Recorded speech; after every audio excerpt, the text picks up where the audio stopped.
کنن یو سړی دا تپوس کوي چې د کامیابی راز څه دی، د سکون راز څه دی، د خوشحالۍ راز څه دی، د الله د رضا راز څه دی.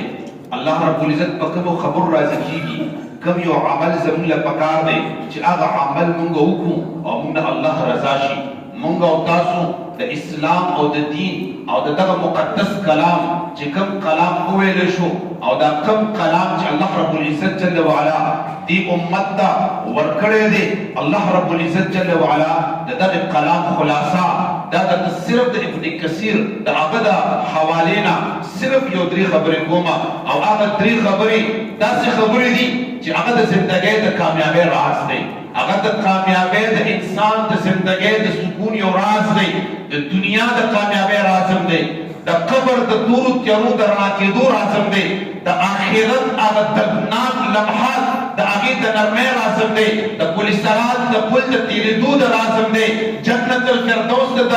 دخول رازم دی او د حضور سرور کائنات تاجدار مدینہ سرور قلب وسینہ آقا و مولا احمد مجتبی جناب محمد رسول الله د حوض کوثر د اوبو څښلو رازم دی. یاد وساتئ داسې یو راز درته نن ویمه، داسې یو راز قرآن خو د حکمتونو نه ډک دی، قرآن خو د رازونو نه ډک دی، قرآن د کامیابۍ نه ډک دی، قرآن د سکون نه ډک دی، قرآن د راحت نه ډک دی، قرآن د برکت نه ډک دی. قرآن کې هر هغه سکون او برکت شته چې کوم صحابه کرام رضوان الله علیهم اجمعین ته حاصل شوی، اوس هم هغه سکون پکې شته،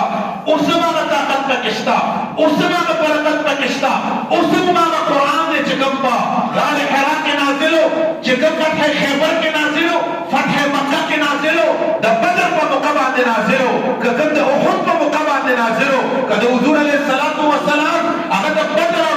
او احد او د حنین په میدان باندې جنګیږي او د دوړې په شرنګارو کې لګیا دی، د کفارو سرونه کلکوي او د قرآن دفاع کې هغه وخت کې دا قرآن نازلېدو، د دې طاقت هغه وخت کې و. دا قرآن هماغه قرآن دی چې چا نه سیدنا ابوبکر صدیق جوړ کو، دا هماغه قرآن دی چا نه عثمان غني ضد نورین جوړ کو، دا هماغه قرآن دی چا نه امام عادل حضرت سیدنا عمر فاروق رضی الله تعالی عنہ جوړ کو، دا هماغه قرآن دی چې چا نه امام المشارق والمغارب سیدنا علی شیر خدا کرم الله وجهه الکریم جوړ کو، چا نه بلال حبشی جوړ کو، چا نه ابن مسعود جوړ کو، چا نه ابن عباس جوړ کو، چا نه خالد بن ولید رضی الله تعالی عنہ جوړ کو، او چا نه شیخ عبدالقادر جیلانی محبوب سبحانی شہباز لامقانی غوث سمدانی شیخ عبدالقادر جیلانی رضی اللہ تعالی عنہ مبارک جوړ کو. اوس د دې قرآن او هغه د دې برکات روان دي، او هغه سکون روان دی، او هغه د دې برکات په دنیا کې شته، خو لیکن که کمی دی زما او ستا کمی دی. قرآن هماغه دی، سورتونه هماغه دي، آیتونه هماغه دي، رکوع هماغه دي، هماغه الفاظ دي، هماغه حروف دي، خو که نن نشته په هغه قرآن مقدس سره شغف و مینه او محبت او هغه عمل نه دی پاتې چې کوم عمل صحابه کرامو کړی و. نن صرف د هغه شیز کمی دی، صرف د دریو خبرو نشاندهي درته کومه او بیا د هغې نه بس انشاءالله دعا کوم. د دریو خبرو نشاندهي درته کومه. سکون د دنیا او د آخرت په څه کې پروت دی؟ اولنی چې کوم د قرآن خلاصه ده او کوم د اسلام پیغام دی او د اسلام میسج دی، اولنی چې کوم د انسان د خوشحالۍ راز دی هغه په تطهیر قلب کې پروت دی. اولنی تطهیر قلب دی، د زړه صفایي ده، د زړه شیشهوالی دی، زړه د بغض نه، زړه د کینې نه، زړه د حسد نه، زړه د نفرت نه پاک کا. دنیا به دې جنتي، آخرت خو دې اصل جنت ګرځېږي ورسره.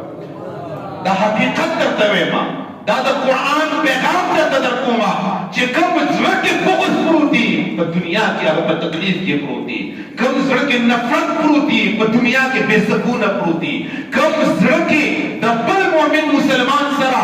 نفرت او بغض او کینه او هغه سوچ او فکر پروت دي چې بل انسان پرې کمزوري کول غواړي، بل انسان پرې بې حرمتي کول غواړي، دا زړه دا انسان چرته په دنیا کې زندگی میں تیر شي، زندگی میں فنا شي، خدا انسان به کله هم چې کوم دی سکون او راحت به ونه مومي. نو اولنۍ خبره پیغام دی رمضان المبارک مقدس میاشت ده، هغه تطهیر قلب دی. اول د نن ورځې نه راځي، اول زه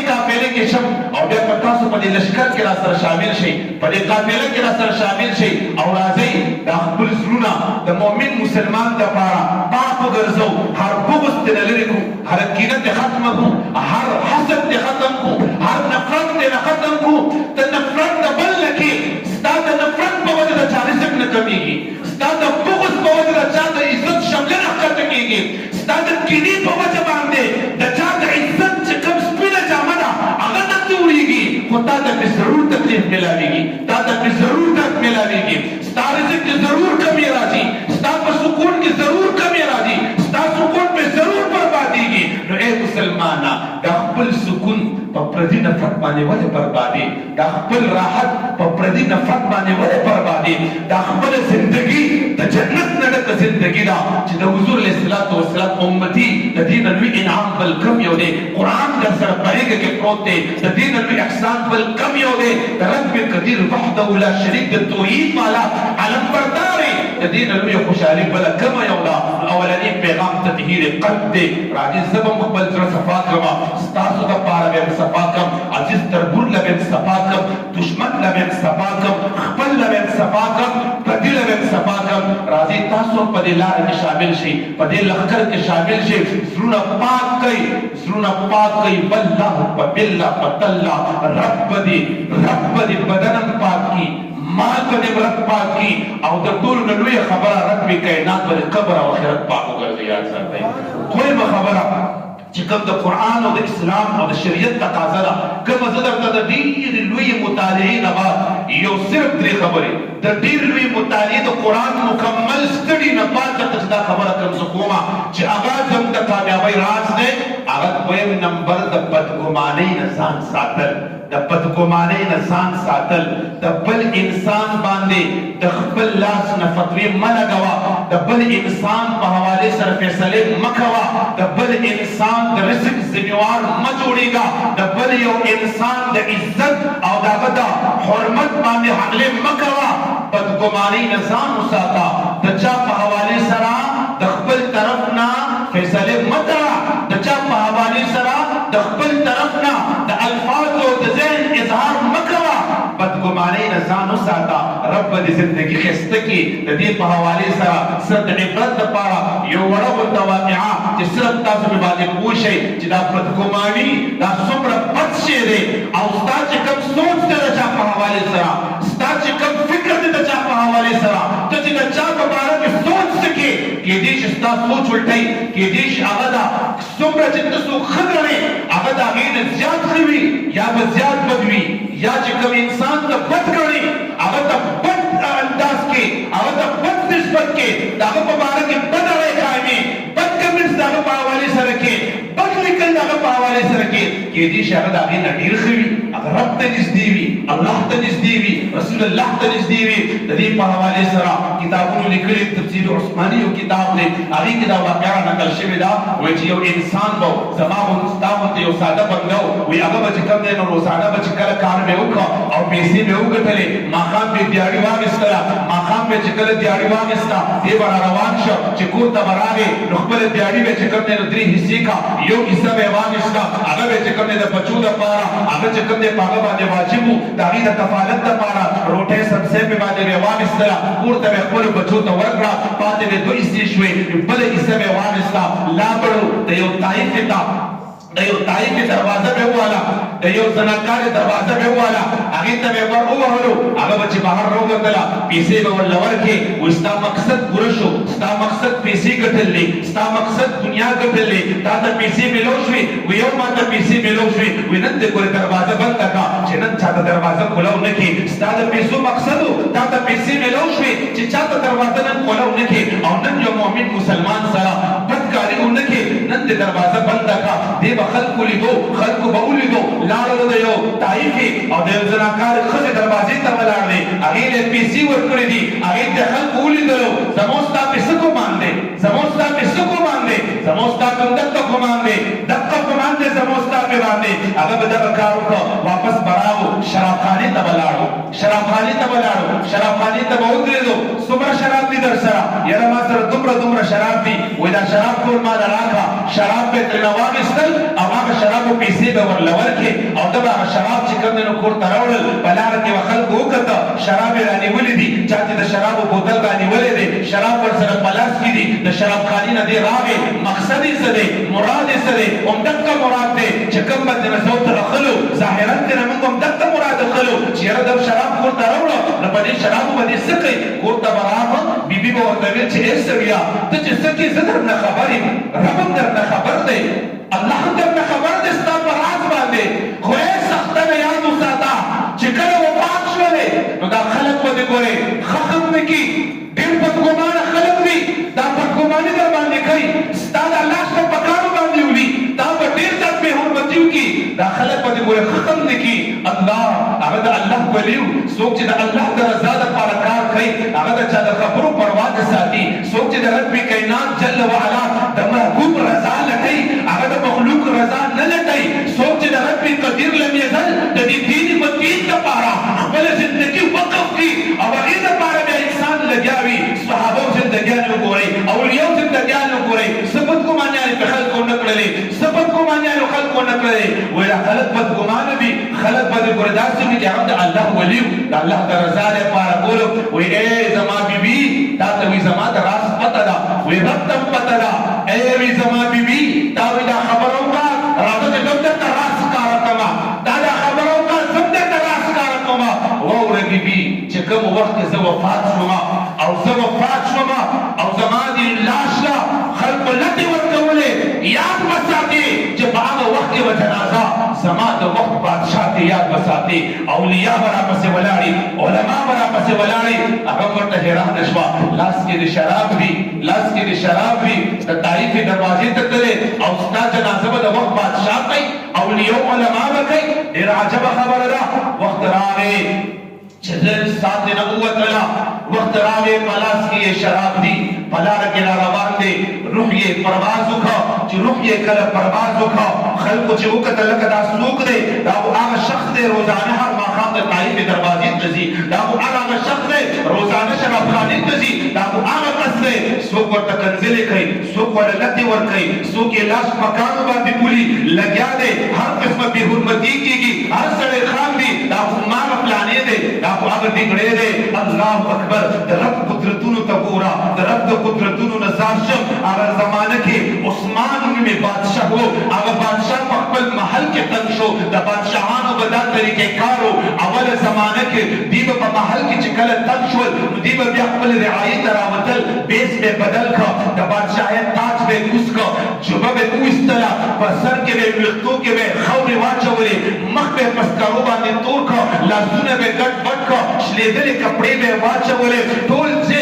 ځان به یې بدل کړه بیا به رعایې ته راوتلو هغه بادشاه خپل وزیر ته وایي راځه رعایې طرف ته وځو ډېر سخت مې دا زړه په محل کې تنګ شوی دی چې لږ د رعایې سره بازار ته لاړ شو چې لږ دا خیال مې بدل شي بادشاه را روان دی وزیر ورسره را روان دی بازار ته راورسېدل لاره کې ګوري خلک راجمع دي خلک کنځلې کوي ویناګانې کوي ګزارونه هم کوي لګیا دی بادشاه راغی چې هغه رش کې وکتل هلکه دا څه چل دی یاره دا فلانې وفات دی او دا مړ دی دا فلانې و خلکو په هر قسمه خپل طرف نه هغه د پښتو متل دی څومره چې خولې ډېرې وي عمره ورسره خبرې بیا ډېرې وي هر سړي خپله خبره کوله بادشاه ورنږدې شو وزیر یې په اوږه باندې ووهلو چې که هر څه وي زه خو د دې ځای ذمهوار یم زه خو بادشاه یم ته وزیر یې څه وکړو هغه ویل راځه قربان روچت به یې کړو او کور ته به یې یوسو خپلو وارثانو ته به یې حواله کړو یو عام سړی دی یو عام کس دی خلک ورته څه ویل لګیا دی راځه یو به شو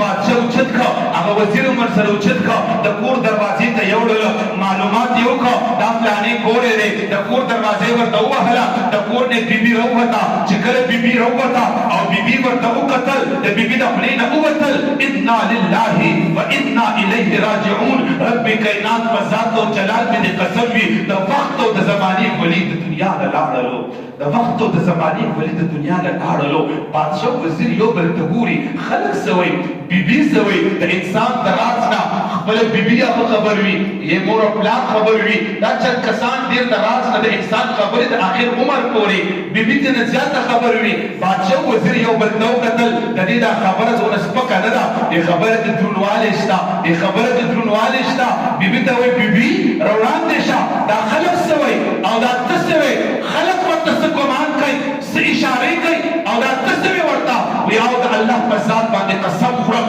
د الله په ذات باندې قسم خورم دا د وخت ولی د دنیا نه لاړې دا د وخت ولی د دنیا نه لاړې ډېره عجبه خبره ده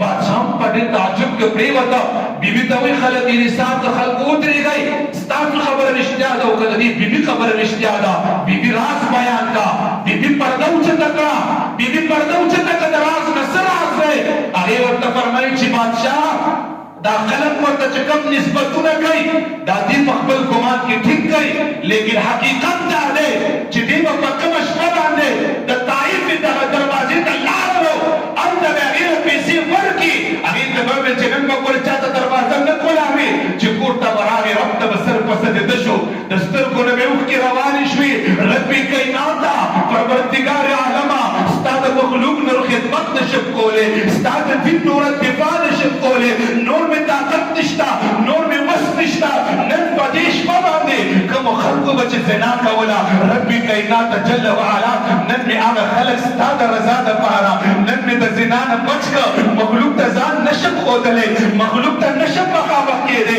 هسې نه چې ایمان مې ظاهر شي هسې نه چې ریا راکې راشي هسې نه چې عمل مې ظاهر شي رب کائناته ستا سره مې ټوله معامله ده د دنیا عزت مې وساتې رب د آخرت عزت مې وساتې او چې کله شراب به کور ته راوړل سرونه به ترې کولاو کړه په ټټۍ کې به ټول واړول بیا به رب ته په مصله کېناسته سر به سجدې ته لاړې چې واپس به راغې د اوښکو نه به ټول مخ ډکو رب ته به په ژړا شو رب نن مې دا عمل قبول کړې نن چې کوم مسلمانانو به شراب څښل رب کائنات نن په دې طریقه باندې ما هغې د شراب نه بچ کړل ما د شراب نه اوساتل او رب کائنات دا مې ستا د مخلوق خدمت وکړه الله اکبر هغې ورته ویل چې اوس یو علامه پاتې ده هغه علامه څه ده وایي دې د الله ولي به ویل چې زما جنازه به د وخت بادشاه کوي د وخت بادشاه به کوي اوس ګورم چې دا به څنګه پوره کېږي بادشاه خپل مخ صفا کړ اواز یې وکړه زه ملنګ نه یمه زه فقیر نه یمه ما د شلېدلې جامو ته مه ګورئ زه د وخت بادشاه عثمان یمه زه د وخت بادشاه یمه الله اکبر د وخت بادشاه اعلان وکړه خلک حیران شو بیا جنازه تیاره شوه د نن نه 300 کاله وړاندې د هغه ولي جنازه کې 6 لکه خلکو شرکت کړی بیا 6 لک خلکو شرکت کړی او زما او ستا د هغه په حواله کې به څه ګمان نو دا درته ځکه ویمه چې د چا په حوالې سره دو نظر فیصلې مه کوئ ښکاره تصویر ته وګورئ او ډارې چې کوم سړی کافر هم کوي ډارې کې مشرک هم کوي ډارې کې ریاکار هم کوي ډارې چې کله په باندې خپل طرف نه فتوی لګوئ د چا څه کولی نه شي یاد به ساتئ ګورئ ستا په فتوا باندې د چا رزق کمیږي نه تا ته پرې تکلیف رسېږي نو دې ته وجې درته لفظ جوړه کومه منت درته کومه جولۍ درته نیسمه د چا په حوالې سره بدګماني مه کوئ رب به تاسو له مقام او مرتبه درکړي بس په دې خبرو باندې به زه اکتفا وکړم او که په دې دوو خبرو مونږ عمل وکړو نو زمونږ زندګي به جوړه شي زمونږ ټوله زندگی به جوړه شي او دریم چې کوم صرف د هغې نوم خلک تفسیر ته بې نه ځمه صرف نوم یې اخلمه محبوب علیه الصلاة والسلام یې فرمایي اخلاق حسینه ښکلي اخلاق چې د چا ښکلي اخلاق وي په دنیا کې خوشحاله بد اخلاقه سړی په خپله خفه وي بل یې خفه کړي وي بد اخلاقه سړی په خپله پریشانۍ کې بل یې پریشانۍ کې خپل ماحول یې خراب وي بل ماحول یې خراب کړي په خپله یوازې وي نور هم خلک یوازې کوي نو دا درو خبرو باندې به انشاءالله العزیز مونږ تاسو د عمل کولو کوشش وکړو الله رب العزت جل وعلا دې د مونږ او ستاسو دا ناسته په خپله بارګاه کې قبول او منظور وګرځوي په ډېر